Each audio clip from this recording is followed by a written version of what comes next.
Hello, my dear friends. Today I'm going to talk about Freemasonry. Before I start, you can see I'm back to my old camera here. I think it works better. I agree with you. I'll tell you what happened. I bought this new camera because of this. When I went to my daughter's wedding, she had asked the family to record the video, and then she hired a specialist to edit it and, play around with it and make it shorter. But she kept all the videos of the individual, the people, but the professional just put it all together, okay? And it was shown on a huge television screen. And so there was I also, together with others, with my contribution. But the difference was that mine was a little bit grainy.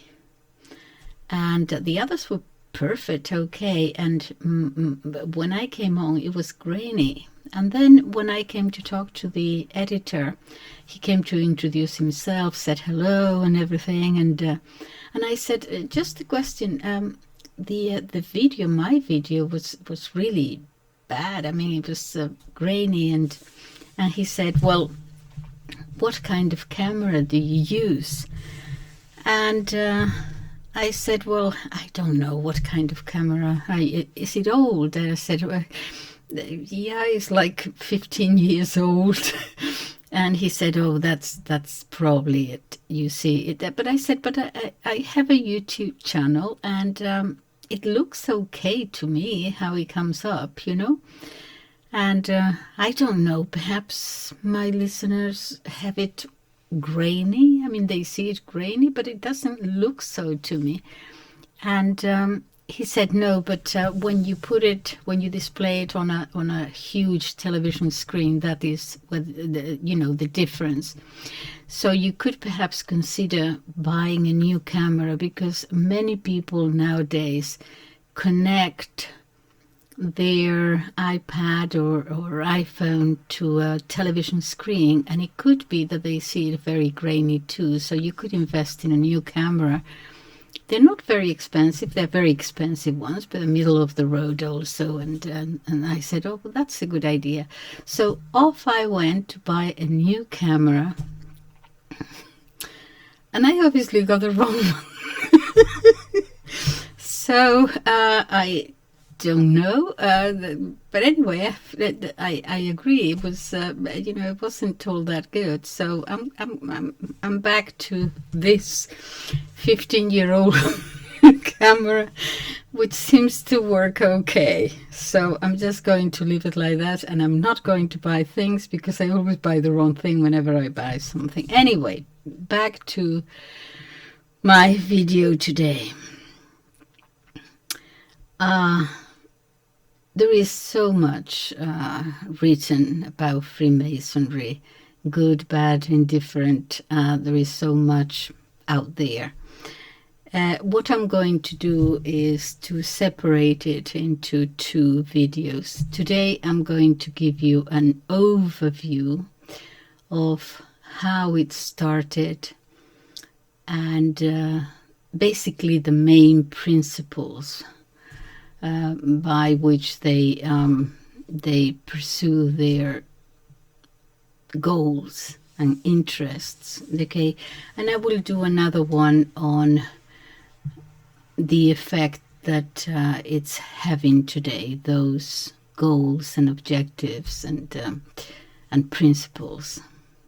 And that will have to be a different one, because I also want to include one branch of Freemasonry which fell out of fashion. It was very fashionable in the 19th century, and that was Spiritism and sorcery and that kind of thing. And that fell out of fashion, but it's coming back again in a different way. I have to deal with Madame Blavatsky and the 19th century, so I will do that. And now the new era, the new thought, or the new global religion, and so on.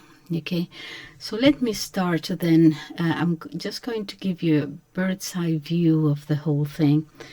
And let me start with, I knew that one day, sooner or later, I would have to refer to this very, very famous oration by Pericles. Yeah, this is by, I have referred you to this book many times. Oops. The Thucydides, the Peloponnesian War. Yes, this is about 500 BC. Okay, and Pericles gives an oration for it's in a funeral, and he is exalting the death, the dead, that the falling in that war.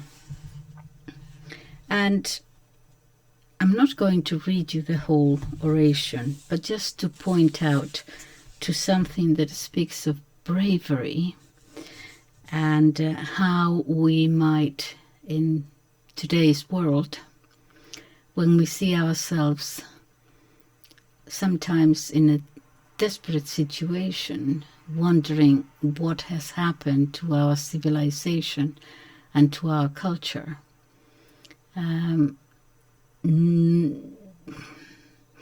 That we're going to need this bravery that he speaks of. First of all, the introduction by Thucydides, he explains the reason for his speech at the funeral. In the same winter, the Athenians, following their annual custom, gave a public funeral for those who had been the first to die in the war. These funerals are held in the following way. 2 days before the ceremony, the bones of the fallen are brought and put in a tent, which has been erected, and people make whatever offerings they wish to their own dead. Then there is a funeral procession in which coffins of cypress wood are carried on wagons. There is one coffin for each tribe, which contains the bones of members of that tribe. One empty bier is decorated and carried in the procession. This is for the missing whose bodies could not be recovered. Everyone who wishes to, both citizens and foreigners, can join in the procession, and the women who are related to the dead are there to make their laments at the tomb. The bones are laid in the public burial place, which is in the most beautiful quarter outside the city walls. Here the Athenians always bury those who have fallen in war. The only exception is those who died at Marathon, who, because their achievement was considered absolutely outstanding, were buried on the battlefield itself. When the bones have been laid in the earth, a man chosen by the city for his intellectual gifts and for his general reputation makes an appropriate speech in praise of the dead, and after the speech all depart. This is the procedure at these burials, and all through the war, when the time came to do so, the Athenians followed this ancient custom. We're talking about 5 centuries before Christ. Now, at the burial of those who were the first to fall in the war, Pericles, the son of Xanthippus, was chosen to make the speech. When the moment arrived, he came forward from the tomb and, standing on a high platform, so that he might be heard by as many people as possible in the crowd, he spoke as follows. Many of those who have spoken here in the past have praised the institution of this speech at the close of our ceremony. It seemed to them a mark of honor to our soldiers who have fallen in war that a speech should be made over them. I do not agree. These men have shown themselves brave in action, and it would be enough, I think, for their glories to be proclaimed in action, as you have just seen it done at this funeral organized by the state. Our belief in the courage and manliness of so many should not be hazarded on the goodness or badness of one man's speech. Then it is not easy to speak with a proper sense of balance, when a man's listeners find it difficult to believe in the truth of what one is saying. The man who knows the facts and loves the dead may well think that an oration tells less than what he knows and what he would like to hear. Others, who do not know so much, may feel envy for the dead and think the orator overpraises them when he speaks of exploits that are beyond their own capacities. Praise of other people is tolerable only up to a certain point, the point where one still believes that one could do oneself some of the things one is hearing about. Once you get beyond this point, you will find people becoming jealous and incredulous. However, the fact is that this institution was set up and approved by our forefathers, and it is my duty to follow the tradition and do my best to meet the wishes and the expectations of every one of you. I shall begin by speaking about our ancestors, since it is only right and proper on such an occasion to pay them the honor of recalling what they did. In this land of ours, there have always been the same people living from generation to generation up till now, and they, by their courage and their virtues, have handed it on to us, a free country. They certainly deserve our praise. Even more so do our fathers deserve it, for to the inheritance that they had received, they added all that the empire we have now, and it is not without blood and toil that they have handed it down to us of the present generation. And then we ourselves, assembled here today, who are mostly in the prime of life, have, in most directions, added to the power of our empire, and have organized our state in such a way that it is perfectly well able to look after itself, both in peace and in war. He goes on. I will perhaps read the rest of you at some other time when it is appropriate, but I think that I will just cut to the chase. It's rather long. We do not have to spend our time practicing to meet sufferings which are still in the future. And when they're actually upon us, we show ourselves just as brave as these others who are always in strict training. This is one point in which I think our city deserves to be admired, but there are also others. Our love of what is beautiful does not lead to extravagance. Our love of the things of the mind does not make us soft. We regard wealth as something to be properly used, rather than as something to boast about. As for poverty, no one need be ashamed to admit it. The real shame is in not taking practical measures to escape from it. Here, each individual is interested not only in his own affairs, but in the affairs of the state as well. Even those who are mostly occupied with their own businesses are extremely well informed on general politics. This is a peculiarity of ours. We do not say that a man who takes no interest in politics is a man who minds his own business. We say that he has no business here at all.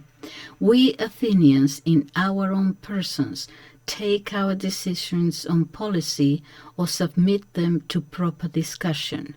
For we do not think that there is an incompatibility between words and deeds.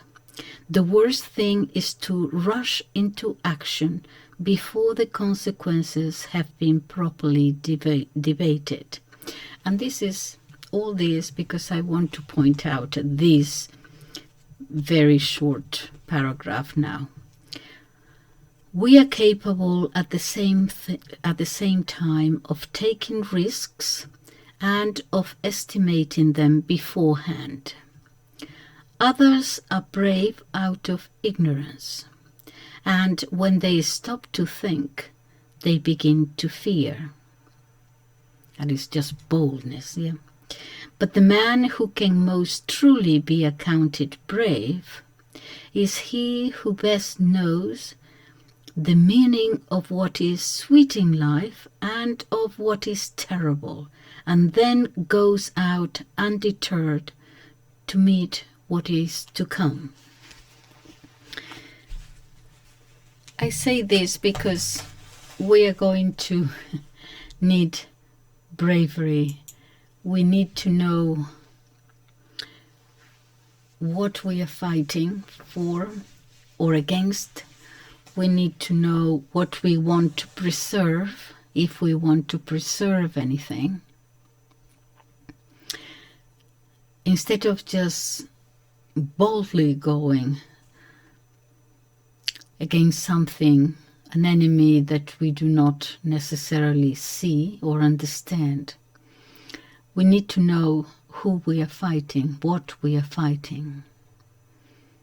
Okay, so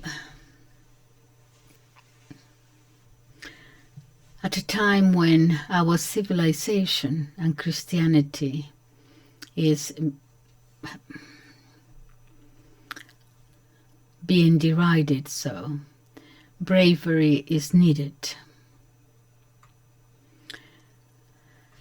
So, the spineless and the pushovers are of no use. All they do is stand in the way. A young man or a young woman cannot be now soft and weak and tepid. So we are going to need to be brave, but also to go forward, one has to reflect. And if we don't reflect, we might be bold, but we will not know what we are fighting. Okay, so let's start with Freemasonry and what it is. It is a subject, obviously, of unquestionable relevance today. We're going to touch on several points. A historical overview. Not because it is something that has from the very beginning had a goal and objective, and part of that objective has been unquestionably not only the gradual dissolution of Christianity, but very specifically of the Catholic Church. We are going to see why. But that is true. But this harassment against the Catholic Church is not new, as we know. there seems to be every 500 years something major happens.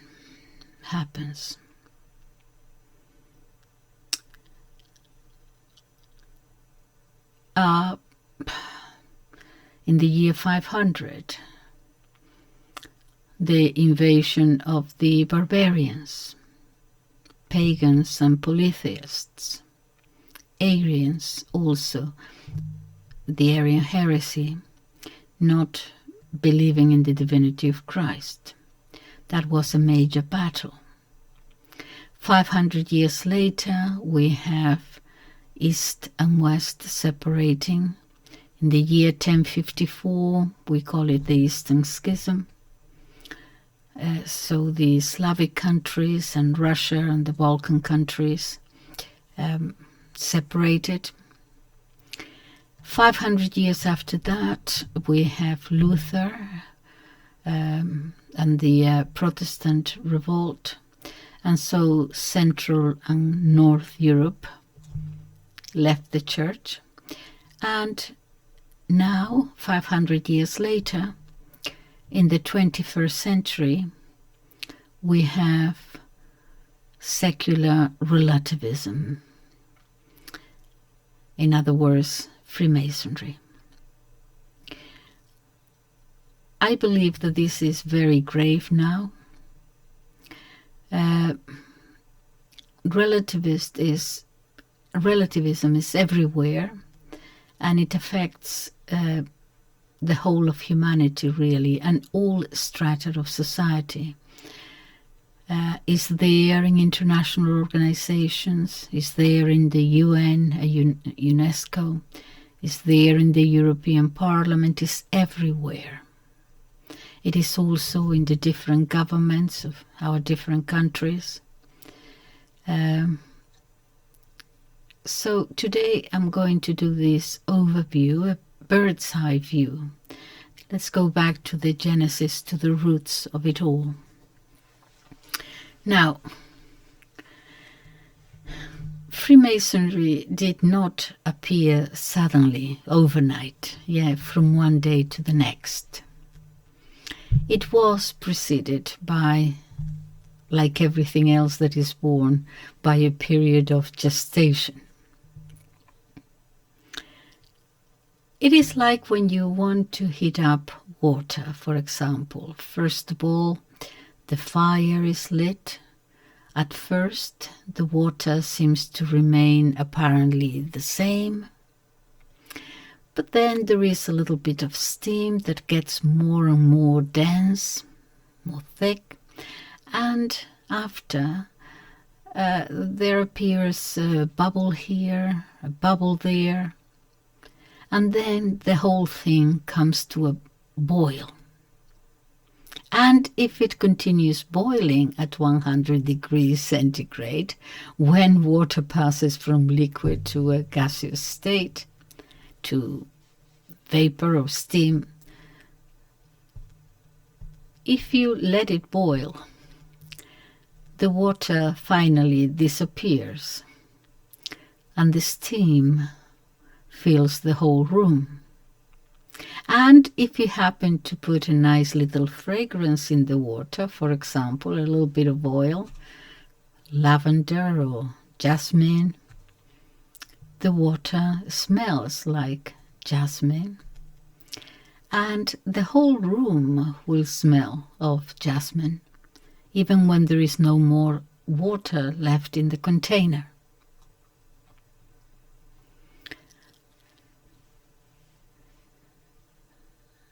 Once Freemasonry, for example, has spread its principles throughout society, we'll see what they are in a second, then there are all over society in more than an invisible form, in secret. All right. So it is there, the fragrance or the odor, permeating all. Officially, it started in 1717. You have to put a date, so 1717 in London. Let's go back to see in the 2000 years of Christianity what happened here. In the year 313, the Emperor Constantine legalizes Christianity. He does not make it the official religion, as some believe. That comes later, but makes it legal.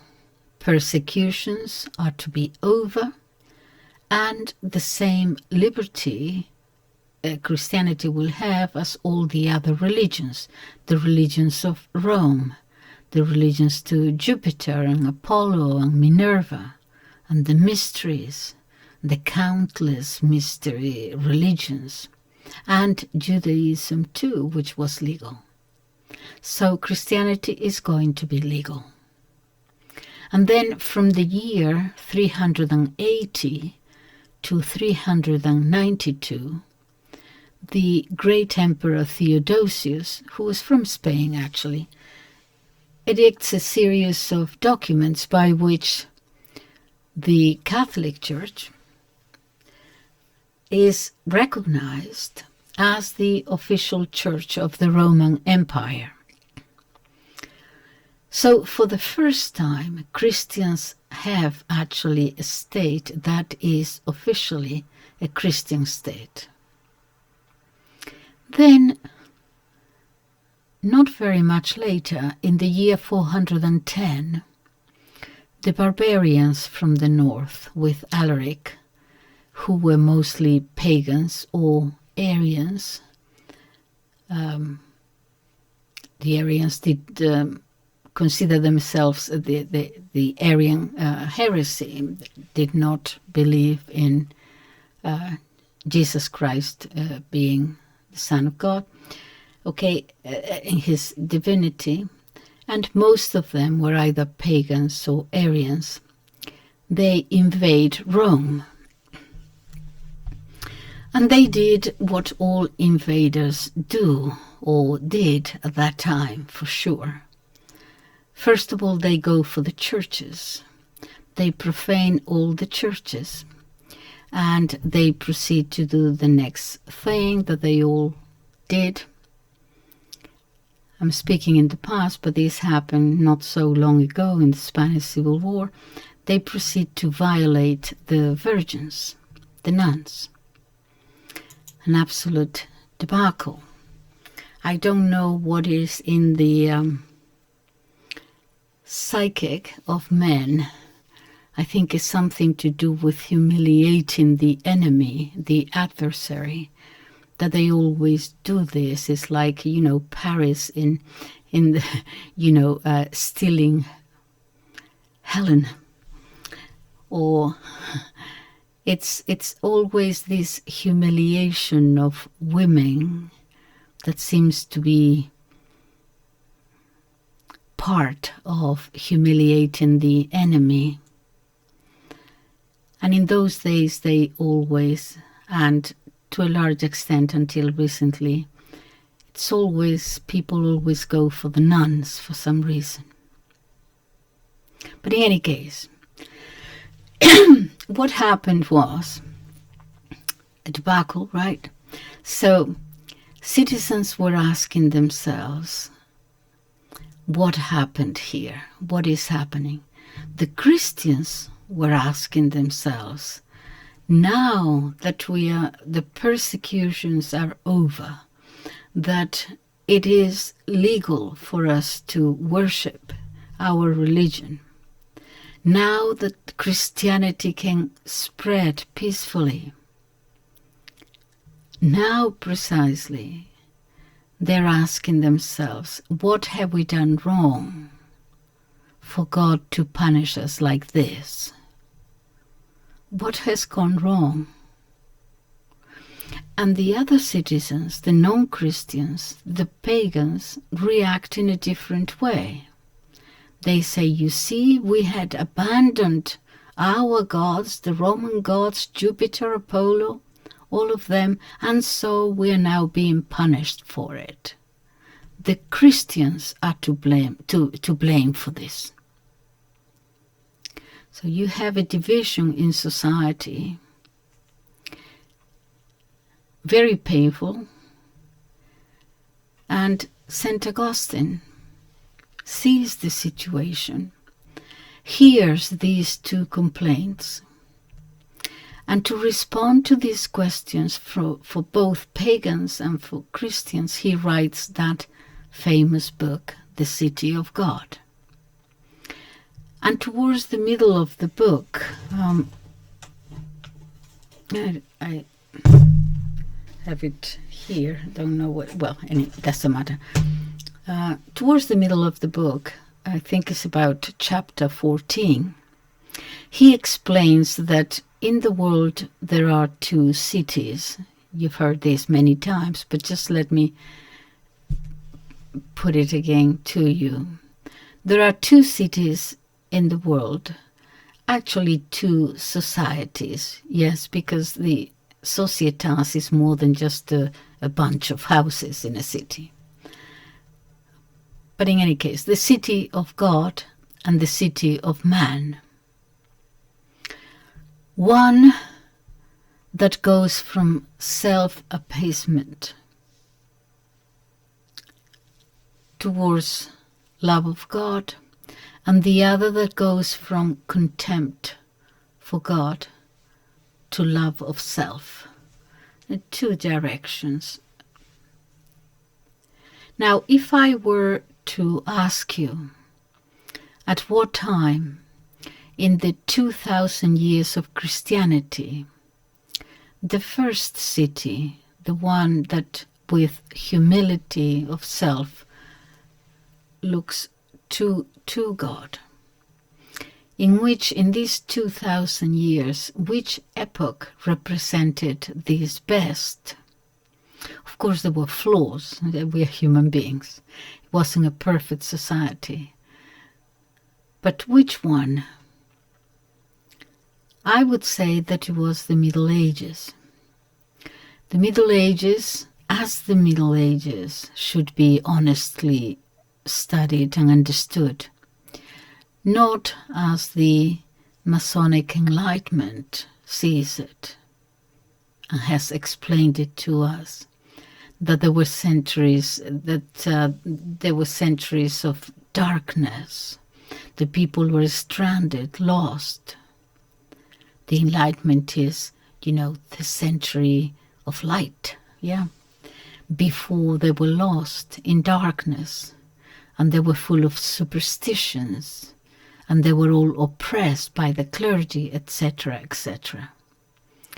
And nowadays we have all those novels that sell so well. The Name of the Rose, and okay. But in the Middle Ages, man and his socio-cultural environment is around, in Christendom, in Europe, is around belief in Christ, is Christocentric. If you look at the Romanesque art, for example, the churches, the center point is always the tabernacle. Then with Gothic art, with the Gothic cathedrals, which are, the Romanesque are much more humble, the Gothic are these beautiful cathedrals, okay? You already begin to see that they go up and up and up towards God. They are certainly more beautiful than the Romanesque, but for me they have a little flaw, because the tabernacle does not seem to be the central point anymore, but it doesn't matter. But all these later took a sharp turn. a very sharp turn. Theologically, with Martin Luther and the Protestant Revolt. Philosophically, with Descartes. In literature, with Erasmus.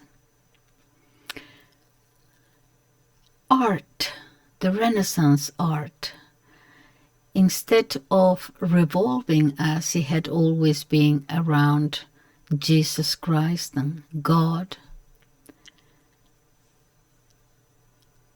now man in his environment revolves around man himself.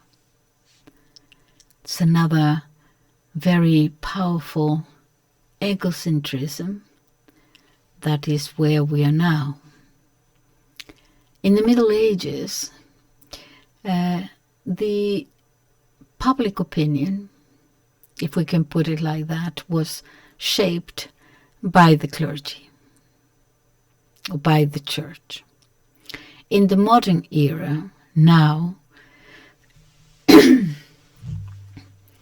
it is formed by the ideas of Freemasonry. All right, two different views, yes. The clergy was out there preaching, but Freemasonry is secret, so you don't see it. It doesn't seem to be there. And suddenly you see the water began to be heated from below, then about to reach boiling point, and then it started boiling. And now we have Freemasonry and Laicism, or Secularism, New Age.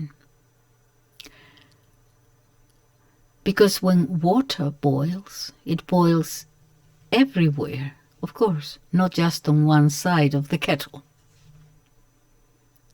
So we are now asking what's happening here. Are we going to be burnt soon? Are we being burnt? We're being burnt. So this framework of history, the Middle Ages, modern age, which I will cover in the next video, this is what I'm going to talk about. So how did it appear? Well, before we are born, as I said, we have to be conceived.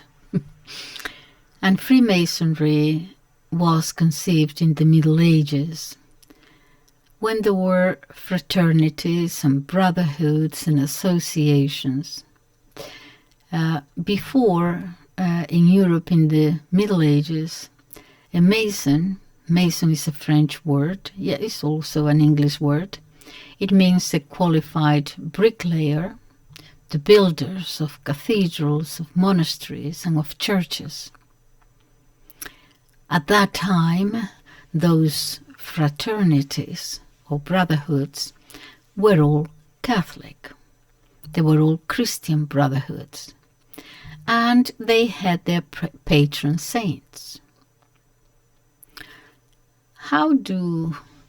What is this about having a patron saint? What does that mean? For example, in Catholic countries, you still have patron saints of this city or this province. Normally they go back to, many of them, the martyrs who die there, or the saints who are from that part. But many of them are from the early martyrs. That is the idea of having your patron saint. Okay, so, but on that day they had their own patron saints, and on that day they celebrated, on that feast they celebrated the Mass. There was a fraternity banquet. The Mass was for the deceased of the members of the fraternity. Their statutes at the time and the regulations all began with a classic formula. In the name of the Father, and of the Son, and of the Holy Spirit, through the intersection of Santa Maria. They were all Catholic. This was what is now called the operational or professional Masonry. And then in 1717, the official date for Freemasonry, we already have here an English Calvinist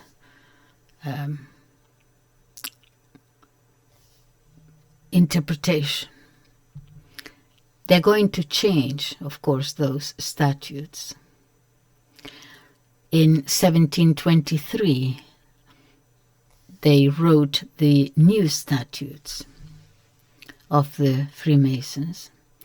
They drafted, they're called the Anderson Constitutions.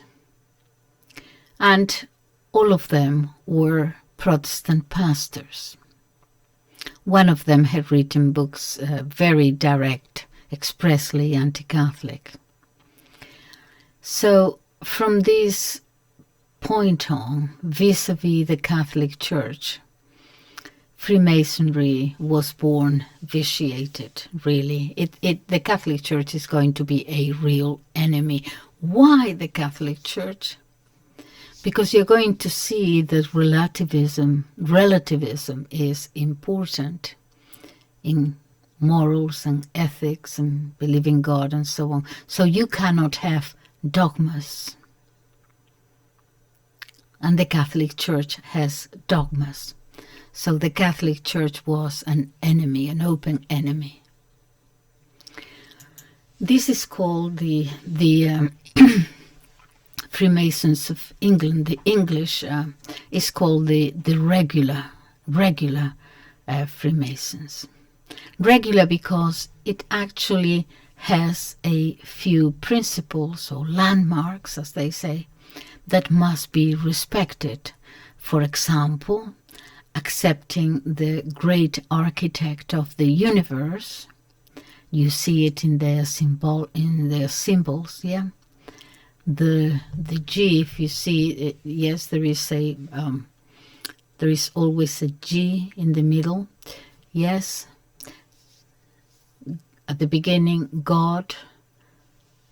Gnosis, with the G at the beginning. Knowledge, without that. Geometry.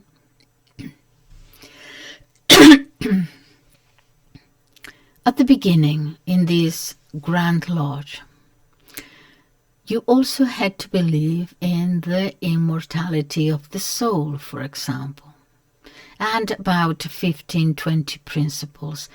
It is called regular, it has rules. But in the year 1787 in France, and 5 years earlier in Belgium, those lodges there, they stated that it was no longer necessary for a Mason to believe in God or the immortality of the soul, and that yes, they would be accepting women too as adoptive orders, which the regular Freemasonry, the English one, the traditional one, had not accepted. So the French one is going to be, to begin with, the irregular Freemasonry, also called liberal, the English being the traditional. In any case, we now have two large branches of Freemasonry, which is not a monolithic block, as many times people assume. The regular Anglo-Saxon and the irregular French and Latin for the most part, more liberal and more overtly anti-Catholic. There is another branch which I mentioned before, which is the occult and spiritualism, Madame Blavatsky, 19th century, is theosophy. I will deal with that in another video. So, what does the Freemason aspire to? To get to be the ideal man, the perfect man. About 30 years ago or so, I don't know, in the United Nations in New York, I was in a small room. There was a guide for the visitors there. And the guide said, okay, this is the room intended for prayer by believers or reflection by those who have no religious faith. All right. There was nothing religiously distinctive there about anything. Christianity there had... there was no Catholic crucifix, there was no cross, there was nothing Muslim.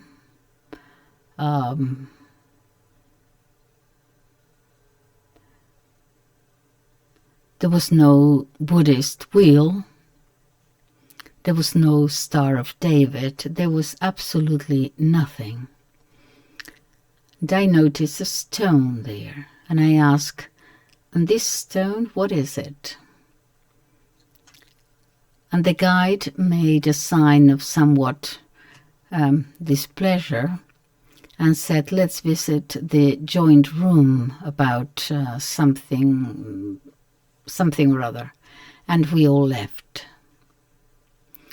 What was there was the rock or the stone that is in all lodges, Masonic lodges.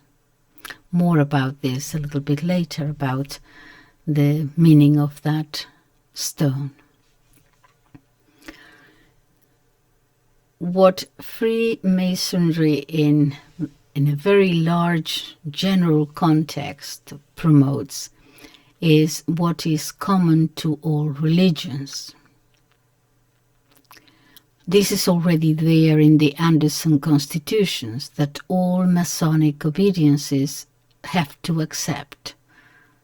These Anderson constitutions written in 1723. You have to accept that in which all religions agree. Now, if we keep the general, we all agree on that, we will have to remove what is specific about each religion.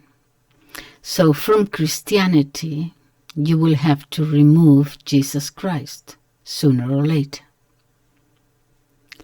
To monologue with other monotheist religions, you will have to talk about God, but you have to remove Jesus Christ, obviously, because the others don't share that.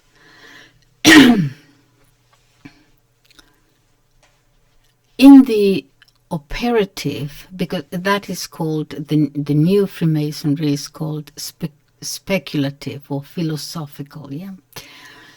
In the previous one, in the operative Masonry of the Middle Ages, of course you have Christ there, and you had the Virgin and the saints. Now they were all removed, obviously, in the constitutions. So this is then how Masonic laicism or secularism is born. In ethics, also the same. What is common to all ethics? Eventually it will come to civic ethics, or now universal ethics, or global ethics. In 1993, in a congress they were celebrating the discovery of America. In the previous one, in 1892, they had celebrated, I think it was the Great Parliament of Nations in Boston. And they had different religions from the East. The Buddhists and Hindus were there. In this past one, it was about universal ethics, no longer even religions. So promoting a global government, one sole code of ethics, a single currency, a single bank, a single army. A new age. Bowman, I don't know whether you have heard of Professor Bowman. He's, hold on, I have him here. His name was Sigmund Bowman. He was a sociologist. He died recently I think it was in 2017, I think. I'm not terribly sure about this. Anyway, he was a Polish Jew who, during the Second World War, he escaped to the Soviet Union. Then he ended up in Israel, then in Great Britain. And he is the one, he wrote many, he was actually anti-Zionist. He was Jewish, but anti-Zionist, and he got in quite a little bit of trouble because of that. But anyway, he's the one who started speaking. He's a great sociologist, and he's the one who started speaking about this fluidity in today's culture, this liquidity. And he said he classifies everything modern as liquid and fluid. He's the first one who thought of that. A fluid society, fluid love, fluid modernity. Why? Well, because you see, liquidity or fluidity, liquidity really lacks any form. It lacks its own form, its own shape. Water, for example, has the shape of its container, the shape of a glass or the shape of a bottle, depending on the container. The liquid takes that form. If the liquid is water and the water is on the ground, it will adapt to the shape of the ground. That is why in relativism there are no principles that are valid forever. They will adapt to the shape of the circumstances. So it accepts my truth and your truth and his truth. It does not accept the existence of the truth, a truth which is valid for all times and for all peoples and all regions of the world. In other words, it falls into subjectivism. But the relativism of Freemasonry is not absolute. It is not exactly like this. It is not anarchic. You know, a kind of relativism where everyone can do whatever he wants. That's not it.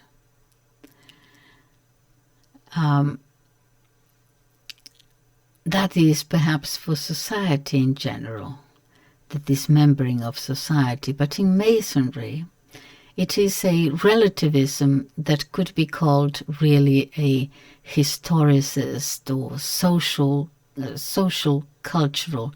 What I mean is this: it depends on the epoch, the era, the times in which you live. So you stick to what rules are in each specific period of time.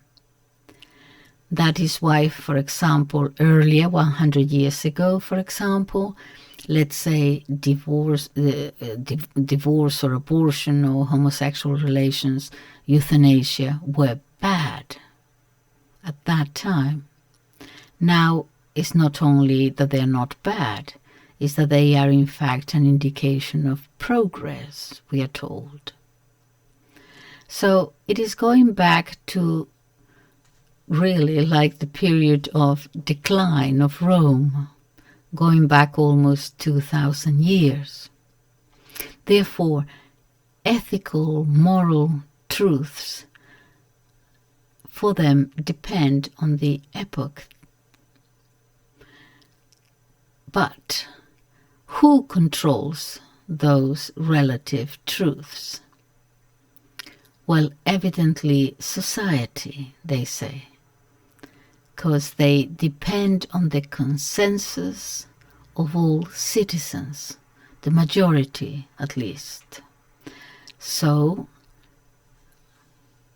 truth is democratically assigned by a majority, which necessarily then is going to involve the government elected, which is the one imposing or exposing, at any rate, certain ethical and moral values. For Masonry, more than truth is the search for truth. A Freemason, a playwright, German, Lessing, he said this: if God had in one hand the truth and in the other hand the search for truth, and told me, choose which one you want, I would say, Lord, you keep the truth, give me that thirst, that craving, that search for truth, even if I knew that I was going to deceive myself. That is more important than having the water, is looking for the water, even if you are likely to perhaps see an oasis that turns out to be a mirage. But this is why Freemasonry rejects all dogmas, and especially the dogmas of the Catholic Church. The Catholic Church, because it has dogmas. So you have to ask all that about everything about being relative. Everything is relative. Is that not a dogma too? That is, everything is relative, except that everything is relative. Masonry, besides, has landmarks, boundaries that delimit the field. For example, believing in the great architect of the universe, or not accepting women, or, the majority ruling the Grand Lodge,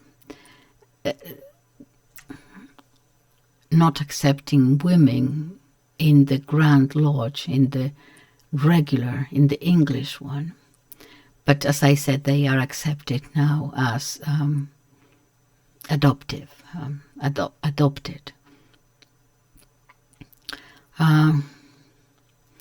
For an organization to be Masonic is required that it has 3 grades: apprentice, companion, and master. Which sounds to, pretty much what was like in the Middle Ages. Of course, among the bricklayers and the architects and so on. Then, according to the different rites, there are many different rites. There is the Scottish, the ancient accepted rite that has 33 grades. The Memphis one has 90 or 100 grades of initiation. The Old Scottish has 7 grades. It's called Scottish not because it actually was born in Scotland. It's because during the wars of, the King of Scotland and the King of England, many of the Catholics in Scotland went to France and they started it there. But in any case, how many grades, the first 3 grades are necessary. Without them, there is no Freemasonry there. So when in 1877, in the Freemasonry of France and Belgium, they did not accept as necessary the belief in the great architect of the universe and went ahead and admitted women, the English Masonry excluded them. We can say they excommunicated them. So, what do we have? We have the Grand Lodges, the English Masonry, the original, and the Grand Orient.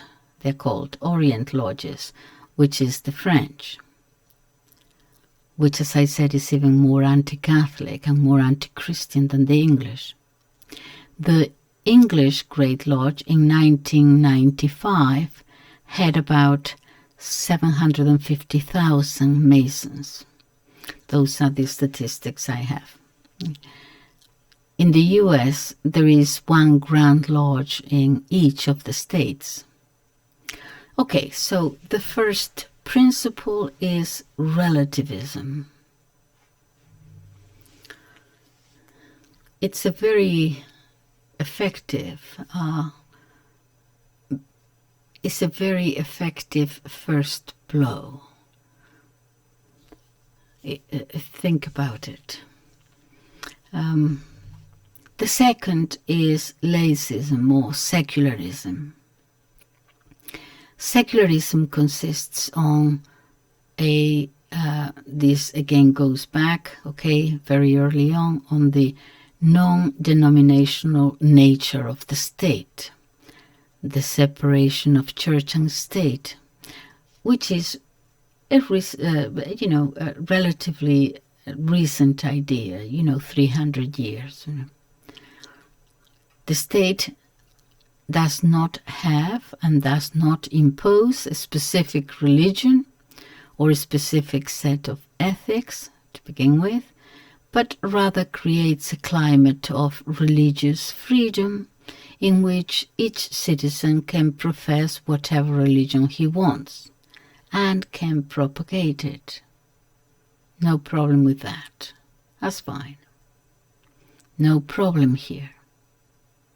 And it's actually in agreement with most churches.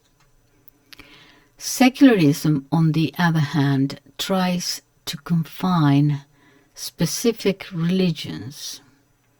And in Europe it is Christianity, Catholic, Orthodox, Protestant, tries to confine them to the private forum of the conscience or inside the churches, the temples. There cannot be displays, or so they hope, of it anywhere else, in the streets or in the public square, in universities or schools, all out. So, in this aspect, it's no longer really neutral, but it is militant. In their constitutions, in the Anderson constitutions, a Protestant pastor, they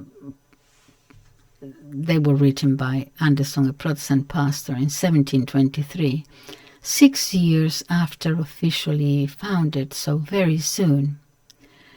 And in them, practically, they have to accept all Masonic obediences or powers they're going to accept what is common to all religions, is there admitted already. Not a concrete, specific religion. That is why that is what secularism is. So this secularism therefore leads to the apparently confinement of religion, although with white gloves. What communism did, in fact, but not so openly and not so brutally. Inside the church only, and inside your conscience, not outside. It's also very clearly in the constitutions a silence about Jesus Christ. He always has to be silenced. In these Anderson constitutions, it is quite surprising that they allude to several people in the Old Testament.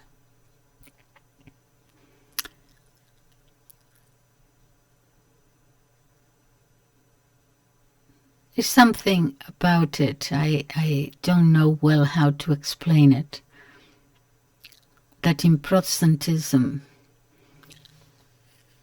and the Old Testament, every time that they have to talk about Christianity or the Bible, they always go to the Old Testament, much more so than the New. But in any case, here in the constitutions, the Old Testament is there.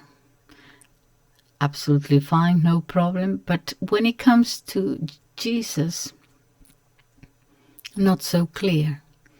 There you find Moses and Abraham and David and the Tower of Babel and other events, the deluge, the flood. But Anderson constitutions never allude to any passage of the gospel. More now, for example, or even then actually, they want his name to disappear to the point of even chronology of years. Not BC, before Christ, or AC, after Christ, or AD, Anno Domini, the year of our Lord. At that time they wrote AL, Anno, the year of light. And since for the Jews the creation of the world, in the creation of the world, it is said, let there be light. And they said about this happened about 4,000 years before. So now in many of their documents, you could see the year, we are in the year 6024. Of course, now we have, before the Common Era, they seem to have compromised a little bit, or perhaps not. They just, the year of light would not make very much sense. So the Common Era. It's still according to Jesus Christ, but do not mention it. Don't mention him, not explicitly. So where you see secularism, you're going to see Freemasonry there. That is the second principle. Relativism, secularism. The third principle is Gnosis, with a G, yes, knowledge. But in this case, a knowledge superior to the senses or to reason or to faith, revelation, which is actually a knowledge, a living knowledge, an experiential knowledge, a salvific knowledge that takes man to his plenitude. In Masonry, you see it in their symbolism.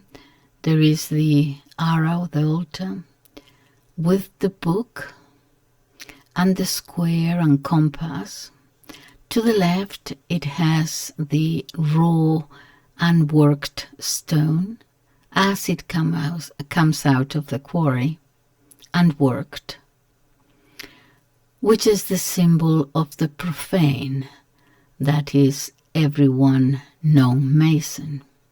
And on the other side you have the cubic stone, which is well carved, well outlined, the symbol of the perfect man, the Freemason.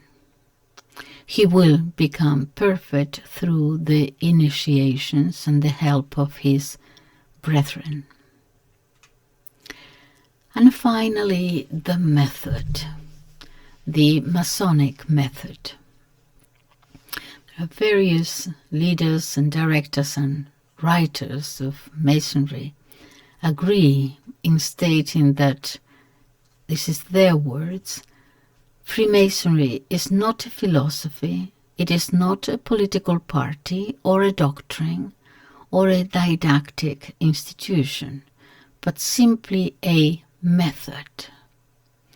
And they always write method in capital letters. The method obligates you to question the beliefs you might have and accept the possibility that they will be declared false if they are overcome by more solid reasons, or, this is important, by the support of the majority. According to Alain Gerard, one of the leaders of the Grand, I don't know if they say Grand or Great, the Orient, the French Orient, his words, the Masonic method requires to be willing to put your own ideas in question or up for discussion. I have no problems with that. There is no real up for discussion if it is previously declared that whatever the result of the discussion, there are points in which some will always be convinced of being right. Therefore, dogmatic truths, even though revealed, must be submitted to discussion and debate, and if the vote of the majority goes the other way, you are obligated to accept it. We see here already the pulse of this thing, consensus, and how important it is going to be. So the Grand Master of the French Orient said clearly in 2007-2008, his words, the authentic Democrats are always secularists, the Freemasons. The rest of us are sort of, I don't know, I suppose second-class Democrats. So these are the four main principles that Freemasonry permeate to society, and that if we look closely, we see that they are here with us. They're now the normal. They are spreading everywhere. There is a fourth point. The secularist Masonic ethics.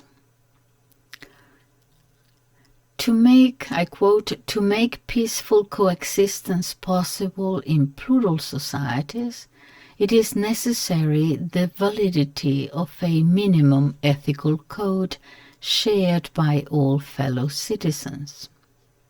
We agree. Without it, there would be a similar or greater chaos than that which would exist on our streets or highways if the traffic code were not respected. So reasonable.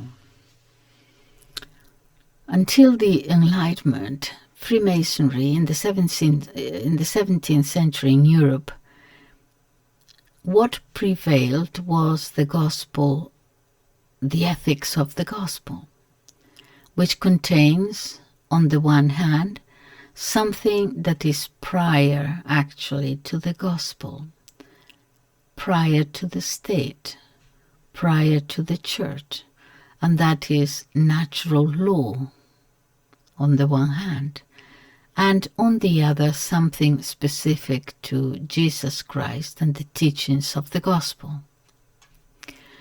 Freemasonry proposes that peoples must abide by all ethics in common. What was common to all religions now is to be common to all ethics. And those ethics are what the consensus of majority of voters say it is, what is determined ultimately by the representatives democratically elected by the people, which of course the people can change, or they can be persuaded or convinced or manipulated according to the different epochs and so on. This is what must be taught in schools now, and this is what to a large extent has been forced on citizens. Freemasonry does, this relativism does away with, I will have to go deeper into it, but it does eliminate natural law. There is nothing that is required, demanded by human nature. By human nature, look, wood is wood. And if we throw this wood away into the fire, even if it is a great Flemish portrait, we are left without the wood. The wood has its own nature. It's wood.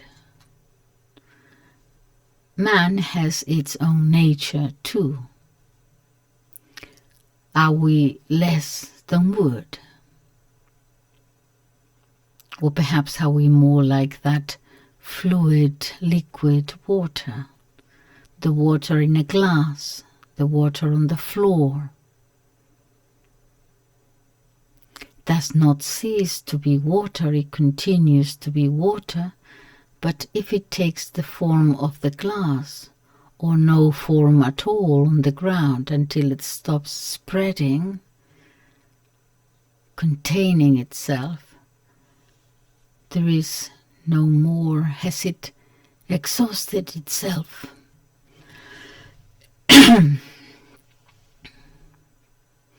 Man also has its own nature. It must be acknowledged and respected. And when we don't, and if we don't, we can expect only chaos and decadence. Okay, so step by step, at first each nation with its own ethics, and now what is being proposed is of course universal ethics. That is what is proposed. And that is what it is to be regulated by the UN. Global relativism. I am thinking about the fact that when we talk about the West and Christianity, that many people think it's just about the West, and they do not realize that that is expanding too. This relativism and this secularism has expanded already in many parts of Asia. It might expand into Islam, the Islamic countries, I mean, in different ways. Okay, so there is one more thing. The secret. You know, everything that they had in mind, that then they were proposing, and it was their goal to eradicate Christianity, really, they have achieved, or it seems that they have achieved. I don't think they have, because eventually,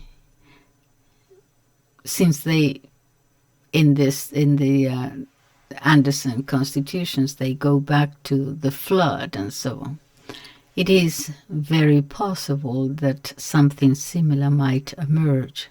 It hasn't, Christianity hasn't died. It's still there in many pockets.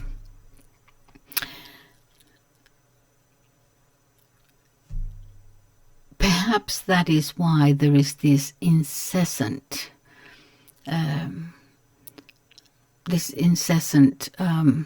persecution by the actual Vatican nowadays, because, you know, the present occupant, or is it occupier? Is there a difference?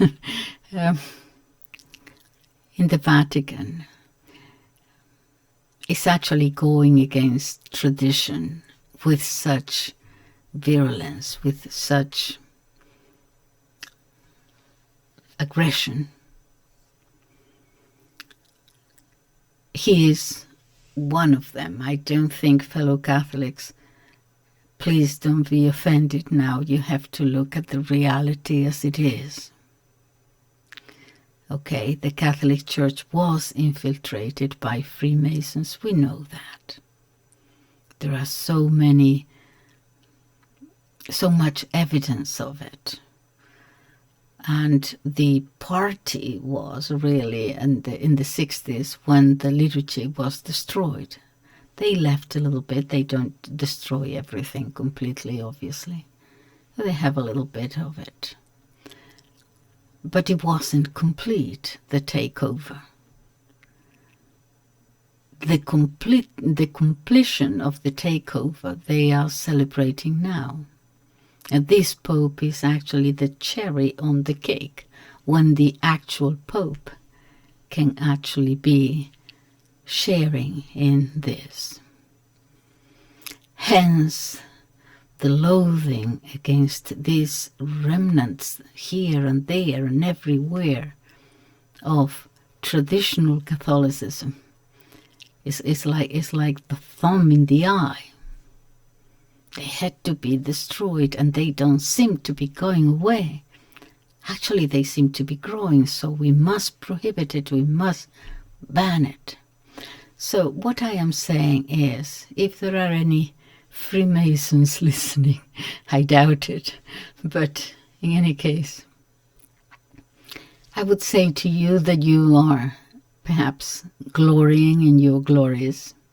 You have achieved what you wanted to, you think. But to all intents and purposes, it has been successful.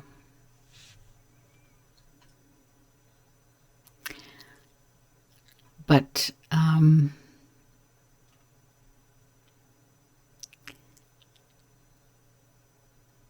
to continue actually with the metaphor of the water, after the water has boiled, there is no longer need for more fire or even more water. The air is impregnated. The whole socio-cultural environment has been impregnated with that fragrance or odor, their principles. So they have succeeded, but what I do not congratulate you for is the way you have achieved it.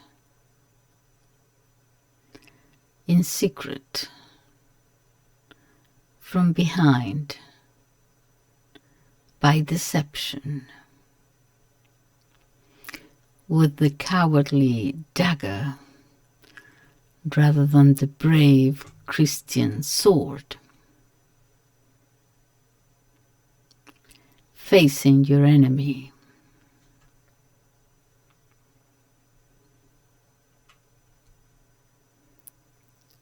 Deceit from behind.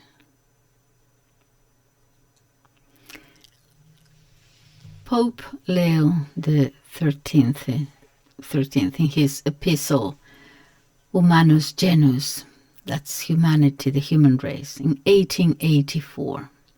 This is the crucial document against Freemasonry, the most important ever. There were hundreds of them dealing with this issue, but this is the principal one. And it was addressed to bishops, and he says to the bishops, first, ensure that by removing their masks, the true face of Freemasonry can be seen by all. When you have an infection, there is pus there, right? And if you cut it open and let it come out, the infection will be gone. It all comes out, yeah. If not, it will continue to affect the finger and then the whole organism. Acting in secret is like having that pus there. I can't see why in any democratic society or a pluralistic society, the EU, for example, they have to be secret societies. They call themselves discreet societies. No, it's not discreet, it's secret. The grading, the ranking, the grades. The one, for example, in the first grade, a person new in the first grade knows only what is taught in that first grade, not the second or the third or the 30th or whatever. As you ascend, you get more knowledge. Now you may say, what is wrong with that? That is how we teach our children. We teach them first that 2 and 2 make 4. We cannot start teaching calculus or higher mathematics. Obviously, you have to start from the beginning, and you know, in order to get to the end. It's a process. Yeah, I agree. But the difference is that when you get to higher mathematics is not in conflict with 2 and 2 make 4.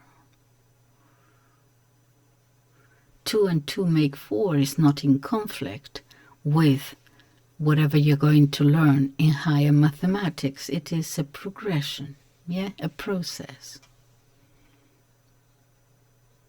So it's not contradictory.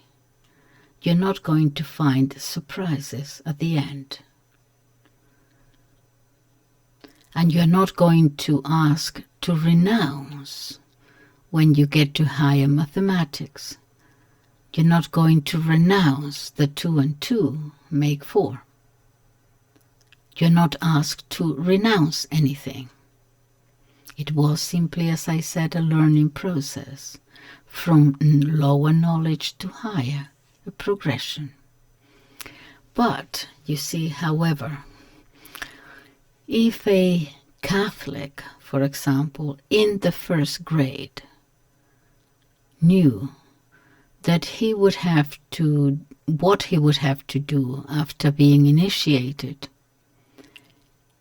if he arrived there in the first place to begin with, if he had earned enough merits for it, if he were told what would be expected of him in grade 29 or 30, would he have continued? For example, in the 29th grade, I believe, of the ancient and accepted Scottish Rite, the figure of Baphomet, you know, that statue with the goat horns and the women breasts. Okay.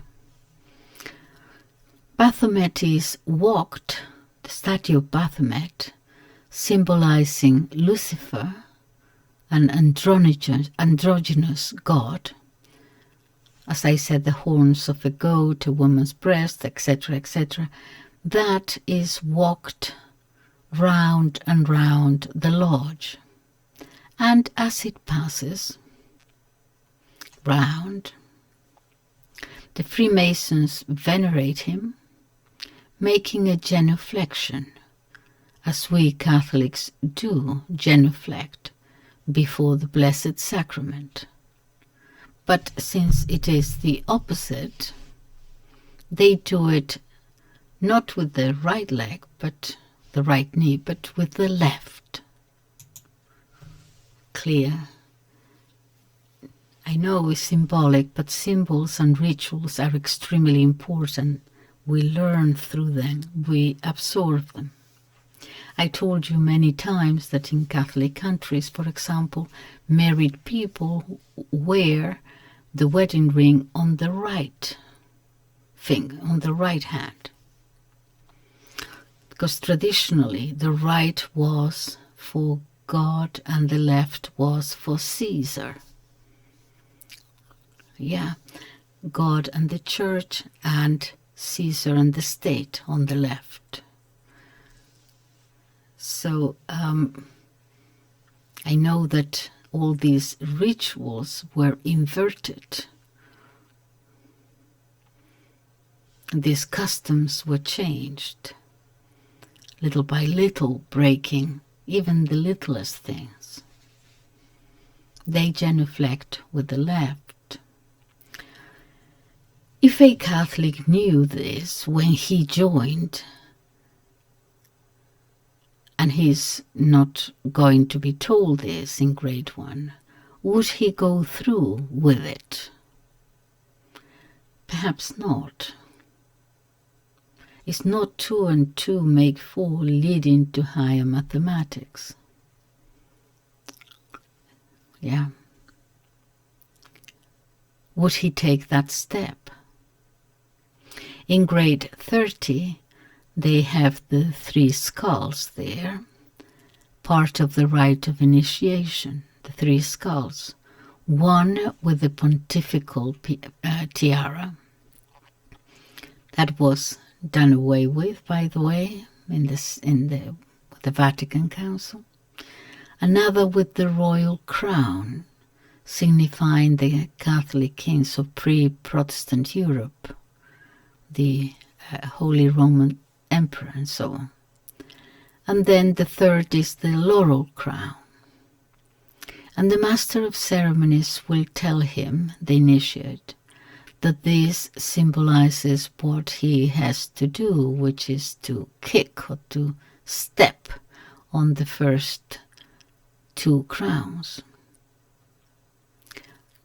who have massacred, they're told, throughout history, people, good people, tolerant people, who were opposed to them, and these are symbolized with the laurel crown.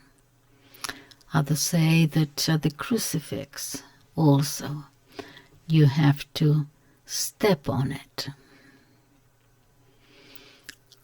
Now, I want to say that this is not, it's a symbolic act, and is not, as I would understand it, but I'm probably wrong. Not probably, I might be wrong on this. I accept this. But it doesn't seem to me that that is in order to get you to loathe Christ. It seems to me that you get to this step when you already have shown that you loathe Christ and Christianity. And you can do it with gusto then, stepping on it. Okay. So what I'm saying is that if a Catholic in the first grade, if he knew, because he might have joined because he thinks that the Freemasons help you in your career, that sort of thing. Okay, if he knew, would he have taken that path, that step? What path is this that that you're being led to? Is it the path of truth, or is it that they're taking you down from the first grade down a garden path for your soul, I mean?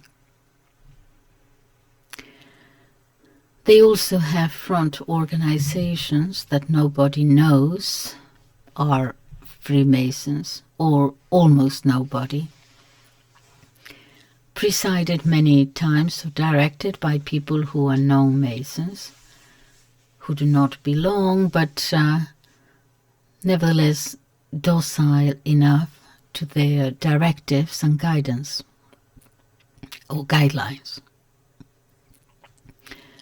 Or by Masons who actually don't think that it is known who they are. An example, education.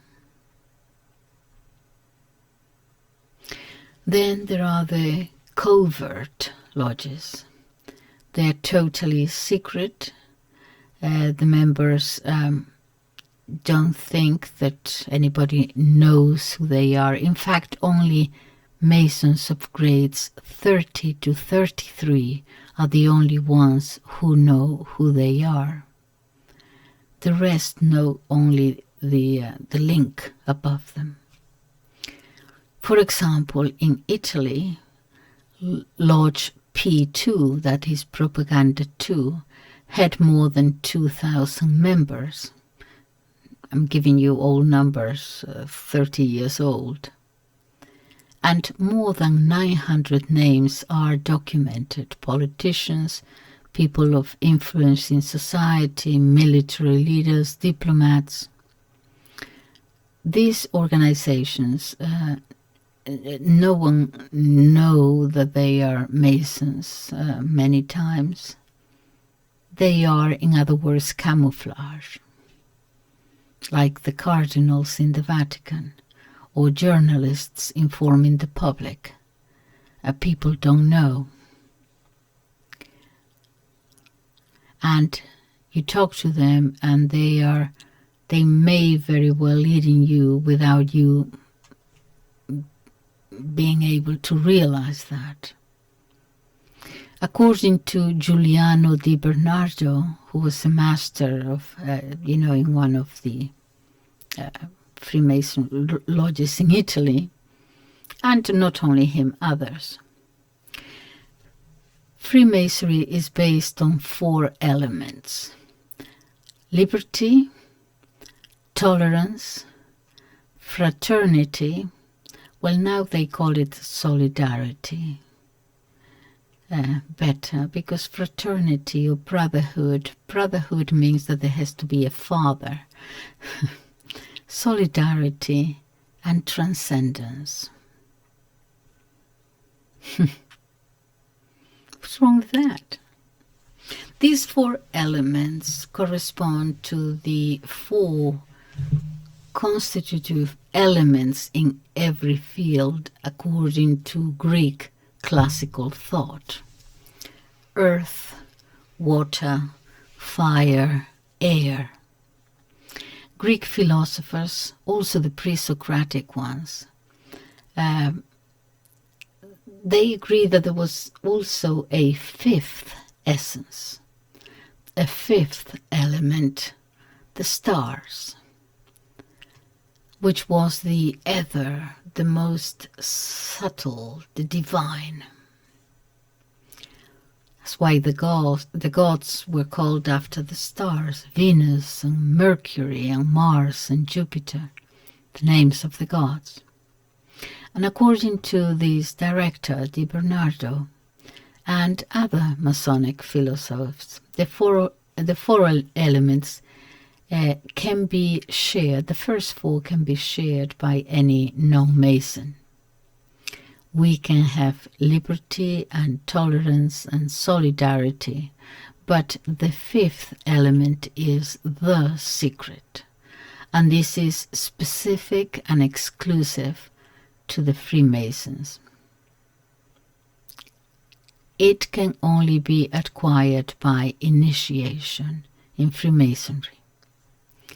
The secret allows you to infiltrate unnoticed, that is, unnoticed meaning not provoking reactions in social matters, religion or the Catholic Church, in inverse proportion.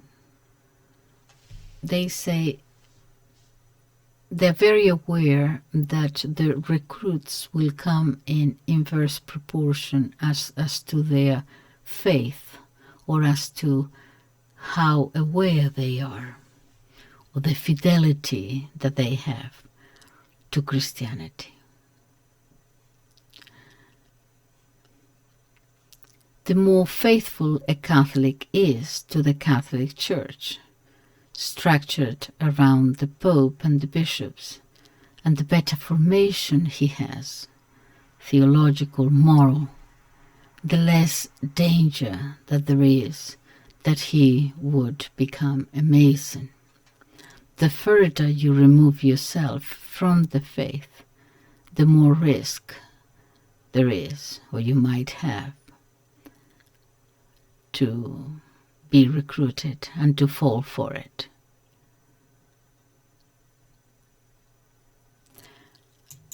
Okay, I'm going to leave it there. I shall continue this and bring it back to the present in much more detail, perhaps, in the next video. So, thank you very much for listening. Bye-bye.